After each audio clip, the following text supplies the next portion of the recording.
काय तुला घुसखोर म्हणायचं होतं ना? घुसखोर म्हटलं असतं तरी चाललं असतं. तू गुरुवाऱ्यांना बोलायचं नव्हतं. आमचं सर्वस्व आहे ते. लवांड्या अजून तू लवांड्या आमचं नादी लागू नको. पुण्यातील म्हातोबाच्या आळंदी परिसरात राष्ट्रवादीचे प्रवक्ते विकास लवांडे यांना काळं फासल्याची घटना घडली आहे. कीर्तनकार संग्राम भंडारे आणि त्यांच्या कार्यकर्त्यांनी हा प्रकार केलाय. काही दिवसांपूर्वी विकास लवांडे यांनी गुरुवर्य साधू संत हे घुसखोर आहेत असं वक्तव्य केल्याचा आरोप करण्यात आला होता. या वक्तव्याच्या निषेधार्थ संग्राम भंडारे यांनी समर्थकांसह लवांडे यांच्या तोंडाला काळं फासलं आणि अंगावर शाही देखील होती. तू मला म्हणायचं होतं काय तुला घुसखोर म्हणायचं होतं ना? घुसखोर म्हटलं असतं तरी चाललं असतं. तू गुरुवाऱ्यांना बोलायचं नव्हतं. तू आमचं सर्वस्व आहे ते. सर्वस्व आहे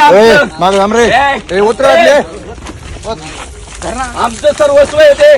लवांड्या अजून तू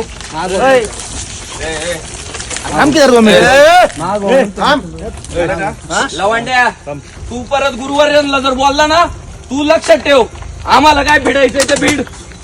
लवांड्या आमचे आईबाप आहे ते आमचं सर्वस्व आहे. लवांड्या सर्वस्व आहे आमचं ते. लवांड्या आमचं नादी लागू नको. म्हातोबाच्या आळंदीत विकास लवांडे आले असताना अचानक घोषणाबाजी करत संग्राम भंडारेंच्या कार्यकर्त्यांनी त्यांना घेराव घातला. मला जीवे मारण्याचा प्रयत्न करण्यात आला असा आरोप विकास लवांडे यांनी या घटनेनंतर केलाय.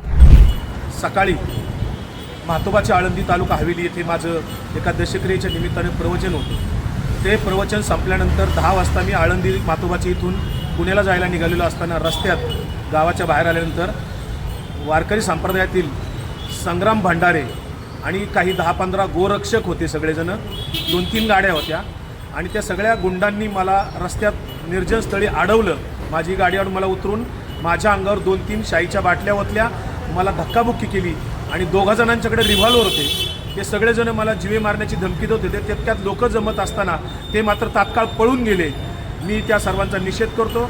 संग्राम भंडारे आणि त्याच्यासोबत आलेले सगळे जे काही 10-15 गुंड होते गाड्या घेऊन आलेले त्यांच्यावर पोलिसांनी तात्काळ कायदेशीर कारवाई करावी.